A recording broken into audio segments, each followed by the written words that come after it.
Assalamualaikum warahmatullahi wabarakatuh. Wilujeng enjing barudak anu solih tur solihah.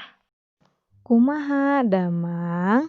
Mugia hidup sadaya aya dina kaayaan sehat walafiat. Amin ya Allah ya rabbal alamin. Pangajaran ayeuna nyaeta pangajaran 5 bangsa Indonesia. Materi dinten ayeuna nyaeta ngaregepkeun kawih sareng perkara kawih.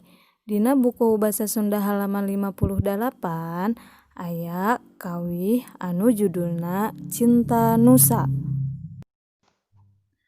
Ayeuna perkara kawih. Ari kawih mangrupa rakitan basa sabangsa dangding nu teu make patokan pupuh. Kagiatan ngalagukeun kawih disebut ngawih.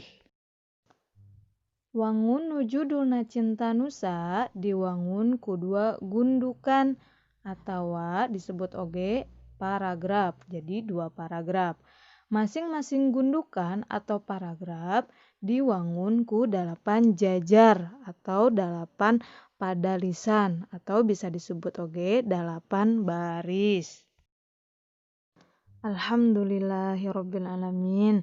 Nah, perkara kawih sareng pengertian kawih atos rengse.